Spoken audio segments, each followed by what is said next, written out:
অসুস্থতার জন্য বাসায় কাজের বুয়া দিয়ে টয়লেট পরিষ্কার করালে কি কোনো গুনাহ হবে? বিদায় জানানোর সময় আমরা আল্লাহ হাফেজ বলে থাকি, এটা কি কুসংস্কার? এক্ষেত্রে বিদায় জানাতে কি বলা যেতে পারে? সাউ সেজদার নিয়ম কি? নামাজের কোন সময় আদায় করতে হবে? জন্ম মাসে বিবাহ করা যাবে না, এ কথা কি সঠিক? দাড়ি না উঠে থাকলে দাড়ি গজানোর জন্য কি শেভ করা যাবে? আমার বয়স 23, আমার বিয়ের জন্য সম্বন্ধ আসে, সব ঠিক হয় কিন্তু বিয়ে ভেঙে যায়, আমার জন্য দোয়া করবেন এবং কোনো আমল থাকলে বলবেন। তাশাহুদের সময় আঙ্গুল না নাড়ালে কি গুনাহ হবে? আমাদের এলাকায় অনেকে বলে মাগরিবের আজানের সময় কিছু খাওয়া ঠিক না, এটা ইসলামের দৃষ্টিতে কতটা সঠিক? শীতের সময় লেপ বা কম্বলের নিচে বিবস্ত্র হয়ে গেলে কি ওযু ভেঙে যাবে? জন্ম নিয়ন্ত্রণের বিধান কি? কন্যা সন্তান লাভের জন্য কি বিশেষ আমল আছে কোনো? চলুন আমরা তাহলে প্রশ্ন উত্তরে প্রবেশ করি। অ্যাঞ্জেলিনা এআইডি থেকে আপনি লিখেছেন জন্ম মাসে বিবাহ করা যাবে না, এ কথা কি সঠিক? দেখুন, জন্ম মাসের সাথে বিবাহের কোনো সম্পর্ক নাই। যে মাসে জন্ম হয়েছে ওই মাসে বিয়ে হতে পারে, যে তারিখে জন্ম হয়েছে ওই তারিখে বিয়ে হতে পারে, এগুলো কুসংস্কারাচ্ছন্ন কথা যে ওই মাসে বিয়ে করা যাবে না। নুজহাত হাসান আপনি লিখেছেন সাউ সেজদার নিয়ম কি? নামাজের কোন সময় আদায় করতে হবে? সাউ সেজদার নিয়ম হলো যে আমরা সালাতে যদি কোনো প্রকার ওয়াজিব তরক করি তাহলে নামাজ শেষে 2টা সেজদা দিতে হবে, দিয়ে আমাদের নামাজ শেষ করতে হবে এবং এটি শেষ করতে হবে, এটি আদায় করতে হবে নামাজের একেবারে শেষ মুহূর্তে এসে। নিজুম নিশি আইডি থেকে আপনি লিখেছেন আমাদের এলাকায় অনেকে বলে মাগরিবের আজানের সময় কিছু খাওয়া ঠিক না, এটা ইসলামের দৃষ্টিতে কতটা সঠিক? মাগরিবের আজানের সময় কোনো কিছু খাওয়া ঠিক না, এরকম কোনো কথা কোরআন হাদিসে কোথাও বলা হয়নি, এটা একেবারেই কুসংস্কারের জন্য বিশ্বাস। দিন এবং রাত 24 ঘন্টার ভিতরে এমন কোনো সময় নেই যে সময়টাতে খাওয়ার ব্যাপারে শরীয়তের কোনো বিধিনিষেধ আরোপ করা হয়েছে যে এই সময় খাওয়া ঠিক না, এই সময় খাওয়া ভালো না। ঘুমের ব্যাপারে বলা হয়েছে মাগরিবের পরে ঘুমানো ভালো নয়, এশার আগে। নবী সাল্লাল্লাহু আলাইহি ওয়াসাল্লাম এই সময়ের ঘুমটাকে অপছন্দ করতেন। এটি এশার নামাজকে রিস্কের মধ্যে ফেলে দিতে পারে, সেটি ভিন্ন বিষয়। বাট এর বাইরে আপনার মাগরিবের সময় খানা খাওয়া নিষেধ, পান করা নিষেধ, এরকম কোনো কথা কোনো দেশে বলা হয়নি। এমনি ফজলুমি আপনি লিখেছেন শীতের সময় লেপ বা কম্বলের নিচে বিবস্ত্র হয়ে গেলে কি ওযু ভেঙে যাবে? না, এর কারণে ওযু ভাঙা যাবে না। এমনকি সাধারণ লেপ বা কম্বল ছাড়াও যদি কেউ বিবস্ত্র হয়ে যায় ওযু ভাঙবে না। ওযু ভাঙার সাথে বিবস্ত্র হওয়ার সম্পর্ক নেই, তবে হ্যাঁ, প্রয়োজন ছাড়া অন্য কারোর সামনে বিবস্ত্র হয়ে যাওয়া তো অনুচিত। আর লেপ বা কম্বলের নিচে তো কারো সামনে হচ্ছে না, বিধায় সেখানে গুনাহের বিষয় নাই। এমডি শাহিনুর রহমান রাকিব আপনি লিখেছেন তাশাহুদের সময় আঙ্গুল না নাড়ালে কি গুনাহ হবে? তাশাহুদের সময় আঙ্গুল না নাড়ালে গুনাহ হবে না। তাশাহুদের সময় আঙ্গুল নাড়াতে যে আমরা বাধ্য বা আঙ্গুল নাড়ানোর জন্য আমরা যে আমাদের উপরে ফরজ করা হয়েছে, ব্যাপারটা সেরকম না, বরং এটি সুন্নাহ একটি কাজ, করলে সওয়াব হবে, না করলে গুনাহ নেই। আমরা যখন তাশাহুদের জন্য বলবো, তাশাহুদ শুরু করবো, আঙ্গুল আমরা ইশারা করবো। আমরা যখন আল্লাহ তাআলা সাক্ষ্য দেই, তাশাহুদের মধ্যে মূলত সাক্ষ্যটাই মূল। আশহাদু আল্লা ইলাহা ইল্লাল্লাহ ওয়া আশহাদু আন্না মুহাম্মাদুর রাসূলুল্লাহ, আমি সাক্ষ্য দিচ্ছি আল্লাহ ছাড়া সত্যিকারের কোনো মাবুদ নাই, মুহাম্মদ সাল্লাল্লাহু আলাইহি ওয়াসাল্লাম আল্লাহ তাআলার রাসূল। এই কথাগুলো মুখে যখন আমি বলি তখন আঙ্গুল তুলেও আমি সেই মুখের কথার সাথে মিল রেখে আমি সাক্ষ্য দিয়ে থাকি।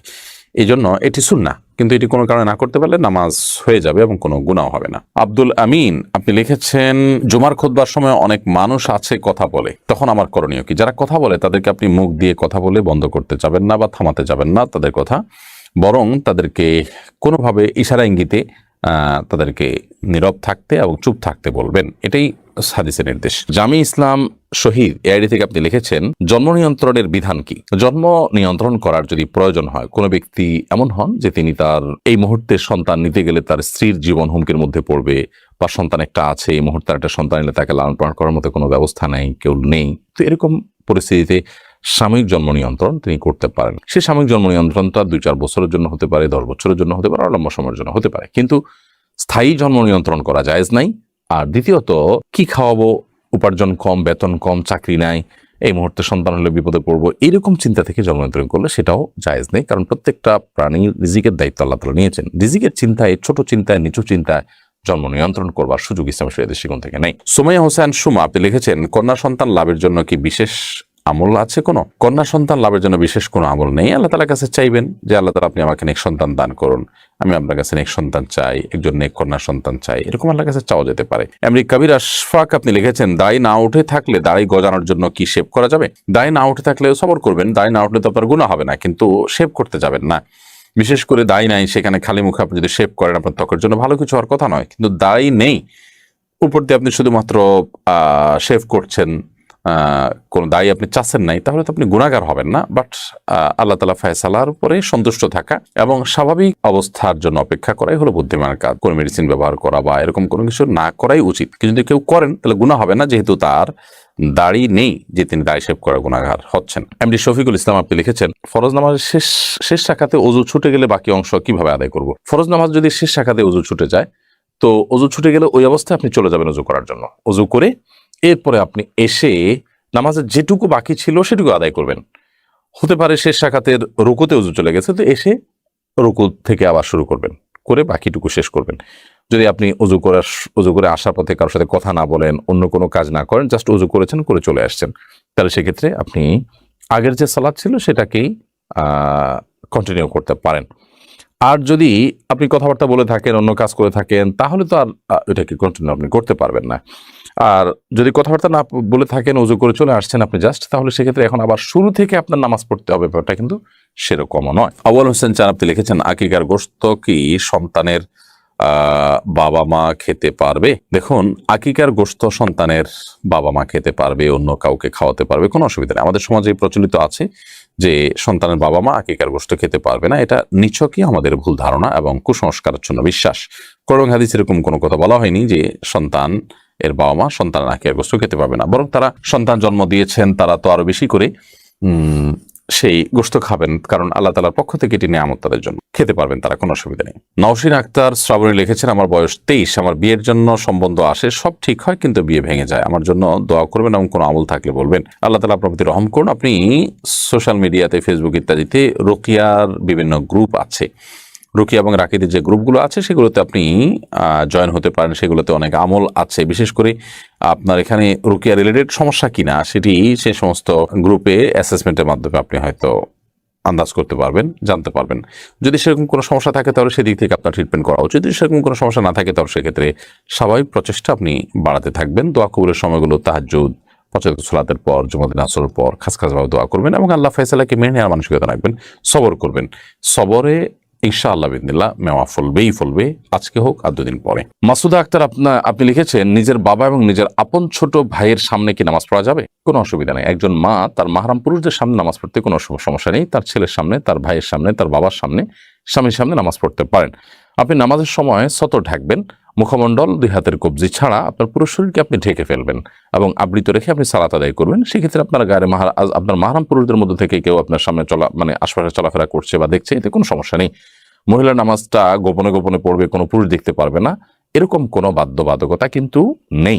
মূল বিষয়টা হলো আপনি সতর ঢাকছেন কিনা। হ্যাঁ, যদি গায়রে মাহরাম পুরুষ থাকে তাহলে সেক্ষেত্রে আপনার মুখমণ্ডল তিনি যেন দেখতে না পান সেই চেষ্টা আপনি করবেন। স্বাভাবিকভাবে মুখমণ্ডল ঢাকবেন না, কিন্তু গায়রে মাহরাম পুরুষ দেখতে পারে, রাস্তার পাশে নামাজ পড়ছেন, অন্য কোনো উপায় নেই, এরকম কোনো পরিস্থিতিতে আছেন, তাহলে সেক্ষেত্রে আপনি গায়রে মাহরাম পুরুষ আপনাকে দেখে ফেলবে, সেরকম আশঙ্কা হলে আপনি ওড়না টেনে দিবেন।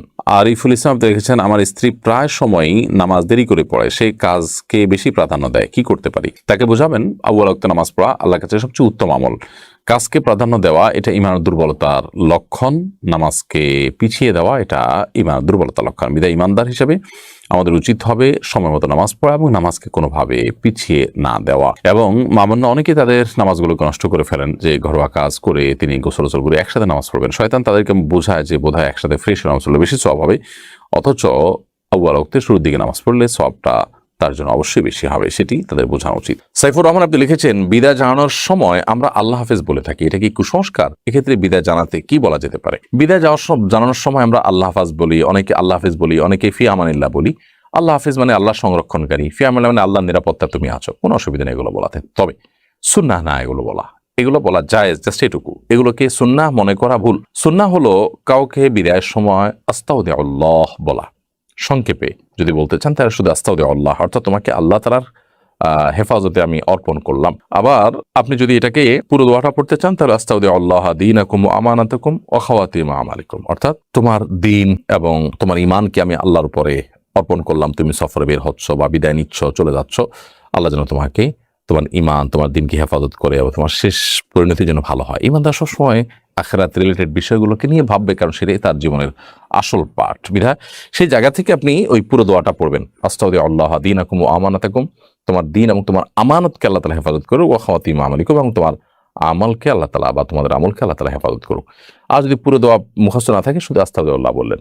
বাকি ফি আমানিল্লাহ বা আল্লাহ হাফেজ, এটাতে ওই দোয়ার মর্ম আসে, আল্লাহ হেফাজত করুক, আল্লাহ নিরাপত্তায় তোমাকে দিলাম, ওই দোয়ারই মর্মটা চলে আসে। এরপর প্রশ্ন করেছেন আসমা সাহা, আপনি লিখেছেন, অসুস্থতার জন্য বাসায় কাজের বুয়া দিয়ে টয়লেট পরিষ্কার করালে কি কোনো গুনাহ হবে? কোনো অসুবিধা নেই। আপনার অসুস্থতার কারণে হোক অথবা অন্য কোনো কারণে হোক, আপনার টয়লেট অন্য কাউকে দিয়ে পরিষ্কার করলে আপনার কোনো গুনাহ হবে বা আপনার ইবাদত বন্দেগীর কোনো অসুবিধা হবে বা আপনার বান্দার হক নষ্ট হবে, এরকম না। তাকে ন্যায্য প্রাপ্য তাকে দিয়ে দিবেন, পাওনা তাকে দিয়ে দিবেন এবং পারিশ্রমিকের বিনিময়ে কাজ করাতে কোনো অসুবিধা নেই।